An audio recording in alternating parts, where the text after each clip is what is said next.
ಕೊರ್ವಿ ಗ್ರಾಮದ ಆರಾಧ್ಯ ದೇವಿ ಕೊರವಂಜೇಶ್ವರಿ ದೇವಿ ಜಾತ್ರಾ ಮಹೋತ್ಸವ. ಕಾಳಗಿ ತಾಲೂಕಿನ ಕೊರ್ವಿ ಗ್ರಾಮದಲ್ಲಿ ಕೊರವಂಜೇಶ್ವರಿ ಜಾತ್ರಾ ಮಹೋತ್ಸವ ಅಂಗವಾಗಿ ಶ್ರೀದೇವಿ ವಿಶೇಷತೆಯ ಬಗ್ಗೆ ಮತ್ತು ದೇವಿಯು ಇಲ್ಲಿ ನೆಲೆಸಿರುವ ಬಗ್ಗೆ ಕೊರ್ವಿ ಗ್ರಾಮದ ಹಿರಿಯ ಮುಖಂಡರಾದ ಚನ್ನಬಸಪ್ಪ ಪಾಟೀಲ್ ಈ ರೀತಿಯಾಗಿ ತಿಳಿಸಿದರು. ಹಾಗೂ ಕೊರವಂಜೇಶ್ವರಿ ಬಾವಿಯ ಬಗ್ಗೆ ಮತ್ತು ಭಕ್ತರು ಹರಕೆ ಹೊತ್ತು ಬಾವಿಯಲ್ಲಿ ಬಿಟ್ಟಿರುವ ಮಣ್ಣಿನ ಕೊಡದ ವಿಶೇಷತೆ ಬಗ್ಗೆ ಉಮರಾವ್ ಮನ್ಕರ್ ಅವರು ತಿಳಿಸಿದರು. 400 ವರ್ಷದ ಹಿಂದಿನ ಪವಾಡವಿದು. ಇಲ್ಲಿ ಮೊದಲು ಒಂದು ಬಾವಿ, ಹೂವಿನ ಬಾವಿಯವರ ಮನೆ ಬಾವಿ, ಇದು ಸರ್ವೆ ನಂಬರ್.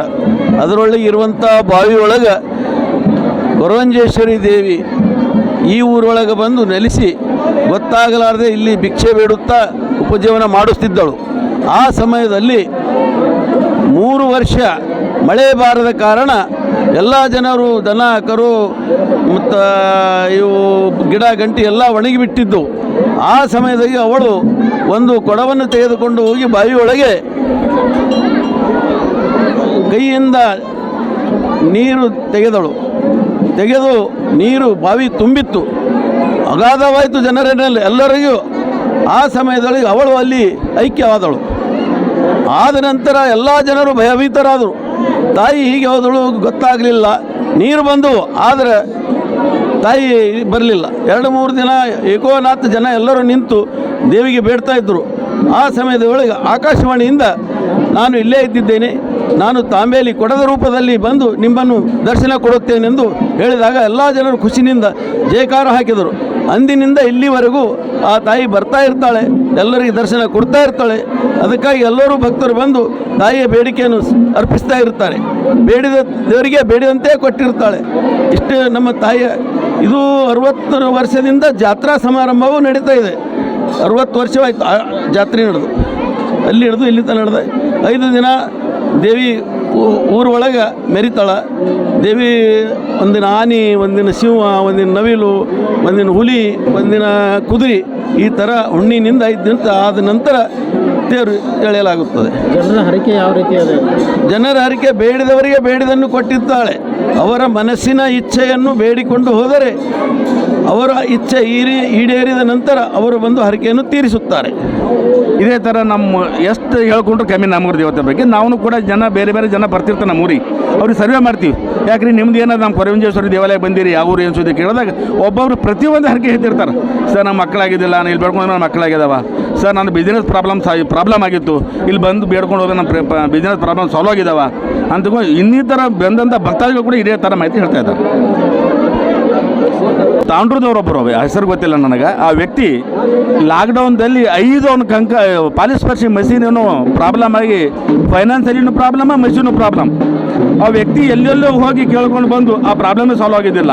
ಅವ್ರಿಗೆ ಯಾರೋ ಒಬ್ಬರು ಭಕ್ತರು ಹೇಳಿರಂತ, ಕೊರವಿಯಲ್ಲಿ ಕೊರವಂಜೇಶ್ವರಿ ದೇವಸ್ಥಾನ ಇದೆ, ಸ್ವಲ್ಪ ಅಲ್ಲಿ ಹೋಗಿ ದೇವ್ರಿಗೆ ಬೇಡ್ಕೊಂಡು ಬನ್ನಿ ನೋಡೋಣ ಅಂತ ಅಂದಿರಂತ ಯಾರೋ. ಆ ವ್ಯಕ್ತಿ ಬಂದಿರು ನಮ್ಮ ಊರಿಗೆ. ಪಾಪ ಅವ್ರು ಬಂದಾಗ ಕೊಡ ಬಂದು ಇರಲಿಲ್ಲ.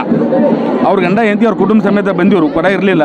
ಅವ್ರು ಬಂದು ದೇವ್ರಿಗೆ ನಮಸ್ಕಾರ ಮಾಡಿ ಬಾವಿಲು ನಿಂತಾಗ ಅವ್ರ ಮುಂದೆ ಆಟೋಮೆಟಿಕ್ ಕೊಡ 2 ತೆಲ್ಲು, ಫಸ್ಟ್ ಒಂದು ಸೆಕೆಂಡ್ ಒಂದು. ಆ ಕೊಡ ತೆಲಿಮೇಲೆ ಅವ್ರಿಗೆ ಒಂಥರ ಭಯಭಾವನೆ, ಇದು ವಿಚಿತ್ರ ಆಯ್ತು. ಫಸ್ಟ್ ಟೈಮ್ ಬಂದಿರೋ ಇದು ಹಿಂಗಾಯ್ತು ಅಂತೇಳಿ. ಮತ್ತು ಈ ಮೇಲೆ ಬಂದು ನಮ್ಮ ಹೊರ ಹಿರಿಯರಿಗೆ ಏನ್ರಿ ಅಜ್ಜಿಯವ್ರಿಗೆ ಹಿಂಗಾಯ್ತು, ನಮ್ಗೆ ಇದೇನು ಬಗ್ಗೆ ಗೊತ್ತಾಗಲಿಲ್ಲ, ನಮಗೆ ಏನು ಸಮಸ್ಯೆ ಅಂದಾಗ ನಿಂದು ಏನೇ ಸಮಸ್ಯೆ ಇವತ್ತು ಸಾಲ್ವ್ ಆದಪ್ಪ ನಿಮ್ಮ ಪ್ರಾಬ್ಲಮ್, ನೀ ಏನು ವಿಚಾರ ಮಾಡ್ಕೋಬೇಡ, ಒಳ್ಳೇದಾಗ್ತದೆ ಹೋಗಂತ ತಿಳ್ಕೊಂಡು ಕೊರವಂಜಿ ಪಾದಕ್ಕೆ ಕೈ ಹಿಡ್ಕೊಂಡು ಹೋಗಂತ ತಿಳ್ಕೊಂಡು ಅವ್ರು ಹೋಗ್ಬಿಟ್ರು. ಮುಂದೆ ಅದೇ ವ್ಯಕ್ತಿ ಒಂದು ತಿಂಗಳು 2 ತಿಂಗಳಲ್ಲಿ ನಾವು ನಮ್ಮ ಊರವ್ರು ಅಬ್ಸರ್ವ್ ಮಾಡಿದೆವು. ಆ ವ್ಯಕ್ತಿ ನಮ್ಮ ಗುಡಿಗೆ ಒಂದು ಕಾಣಿಕೆ ಕೊಡ್ತೀನಿ, ಗುಡಿ ಕಟ್ತಾ ಇದೆಯಾ ನಾವು ಒಂದು ಪಕ್ಕದಲ್ಲಿ, ನಿಮ್ಮ ಗುಡಿಗೆ ಏನಾರ ಬೇಕಾದ್ರೆ ನಾವು ಪರಿಚಯ ಕೊಡ್ತೀವಿ ಅಂತ ತಿಳ್ಕೊಂಡು ಅನೇ ವ್ಯಕ್ತಿ ಹೆಸರು ಮತ್ತು ಅವ್ನ ಫೋನ್ ನಂಬರ್ ಎಲ್ಲ ಕೊಟ್ಟೋಗಿದ್ದಾರಪ್ಪ. ಅದೇ ಥರ ನಾವು ವಾಚ್ ಮಾಡಿ ನೋಡಮ್ಮ ತಿಳ್ಕೊಂಡು, ಹೆಂಗೆ ರೀ ನಿಮ್ಮ ಕೆಲಸ ಹೆಂಗೆ? ಇಲ್ಲ ಸರ್, ನಿಮ್ಮ ಊರಿಗೆ ಬಂದು ಹೋದ್ಮೇಲೆ ನನ್ನ ಪ್ರಾಬ್ಲಮ್ ಸಾಲ್ವ್ ಆಗಿದ್ದಾವ. ಈ ಬಾವಿಯಲ್ಲಿ ಬಿಡುವಂಥ ಕೊಡಗಳು ಏನು ಮಣ್ಣಿಂದಿದೆಯಾ ಅಥವಾ ಯಾವ? ಹೆಚ್ಚು ಕಮ್ಮಿ ಜಾಸ್ತಿ ಮಣ್ಣಿನ ಕೊಡನೇ ಸರ್. ಒಂದು 10 ಕೊಡ ತಾಮ್ರ ಕೊಡ ಇರ್ಬೋದು. ಅದೇನೋ ಒಬ್ಬೊಬ್ಬರು ಬಿಟ್ಟಿದ್ದಾರೆ. ಅದು ಬಿಟ್ಟಿಲ್ಲ ಅಂತ ತಿಳ್ಕೊಂಡು ಸವಾರಿ ಮುಖಾಂತರ ಬಂದು ಇದು ತಾಮ್ರ ಕೂಡ ಒಪ್ಪಿಗೆ ಆಗಿಲ್ಲ ಅಂತ ಹೇಳಿದ್ದಾರೆ. ಬಟ್ ಖರೆ ಹೇಳ್ಬೇಕಾದ್ರೆ ನಾವು ಕಾಲ ಅಂತ ನೋಡ್ಕೋತಾ ಬಂದಿದ್ದು ಮಣ್ಣಿನ ಕೂಡನೇ ಅದು ದೇವ್ರಿಗೆ ಹರಕೆ. ತಾಮ್ರ ಕೂಡ ಹರಕೆಗಳಿಲ್ಲ.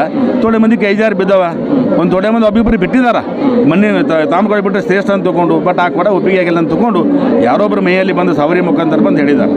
ಅದಕ್ಕೆ ಹೆಚ್ಚು ಮಣ್ಣಿನ ಕೊಡೆ ಬಿಟ್ಟರೆ ಅದು ದೇವ್ರಿಗೆ ಅರ್ಪಣೆ. ಆ ಕೊಡಗಳು ತನ್ನಷ್ಟಕ್ಕೆ ತಾನೇ ಮುಳುಗಿ ತನ್ನಷ್ಟಕ್ಕೆ ಅದು ಆಟೋಮೆಟಿಕ್ ಸರ್. ಈಗ ನಿಮ್ಮಂಥವ್ರು ಯಾರೋ ಬಂದು ಭಕ್ತರೊಬ್ಬರು ಯಾರೋ ಬೇಡ್ಕೊಂಡ್ರೆ ಅಂತ ಯಾವುದೋ ಒಳ್ಳೆಯ ವಿಷಯದಲ್ಲಿ ನಿಮ್ಮ ಕೆಲಸ ಈಡೇರ್ತು. ನೀವು ಜಾತ್ರೆನೂ ಅನ್ಬೋದು, ಖಾಲಿ ಟೈಮಿನೂ ಅನ್ಬೋದು. ಬಟ್ ಜಾತ್ರೆಗೆ ಮ್ಯಾಕ್ಸಿಮಮ್ ಬರ್ತದೆ, ಖಾಲಿ ಟೈಮಿಗೆ ಸ್ವಲ್ಪ ಜನ ಬರ್ತದೆ. ಯಾವಾಗಲೂ ಕೊಡ ಬಿಡೋರು ಆ ಕೊಡ ಬಂದು ಹೆಣ್ಮಗಳಿಗೆ ಏನು ಉಡಿ ತುಂಬ ದಿನಸ ಅವ, ಆ ದಿನಸ ಉಡಿ ತುಂಬದು ಬಿಟ್ಟು ಮುತ್ತೈದು ಮಂದಿ ಹಿಡಿದು ಪೂಜೆ ಮಾಡಿ ಕೊಡ ಬಿಟ್ಟರೆ ಮುಂದೆ ತೇಳ್ತದೆ. ನೀವು ಬಿಟ್ಟದ ಕೊಡ ಇರ್ಬೋದು, ನಿಮ್ಮಂಥ ಭಕ್ತಾದ ಇನ್ನೊಂದು 100 ಮಂದಿ ಬಿಟ್ಟ ಕೊಡ ಇರ್ಬೋದು, ತಾನೇ ಆಟೋಮೆಟಿಕ್ ತೇಳ್ದು ಆಟೋಮೆಟಿಕ್ ಮುಣಗ್ತದೆ. ಅದೇ ಒಂದು ಕೊರಂಜಿ ದೇವರೇ ನಮ್ಗೆ ಸಾಕ್ಷಾತ್ ನಮ್ಮ ಸದಾ ಇದು ಕೊಡ್ತಾರ, ಆಶೀರ್ವಾದ ಕೊಡ್ತಾರ, ನಮ್ಮ ಕಣ್ಣಿಗೆ ಕಾಣ್ತಾರ ನಮ್ಮ ದೇವತೆ, ನಮ್ಮ ನಂಬಿಕೆ. ಈ ಸಂದರ್ಭದಲ್ಲಿ ಗ್ರಾಮದ ಹಿರಿಯ ಮುಖಂಡರು ಮತ್ತು ಭಕ್ತಾದಿಗಳು ಉಪಸ್ಥಿತರಿದ್ದರು. ಬ್ಯೂರೋ ರಿಪೋರ್ಟ್ ಹನುಮಂತ ಕುಡಹಳ್ಳಿ, ಭಾರತ ವೈಭವ news, Kalagi.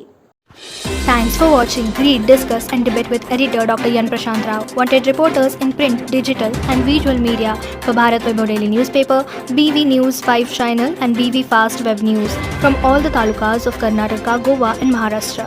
If interested, send your resume to 9019229369.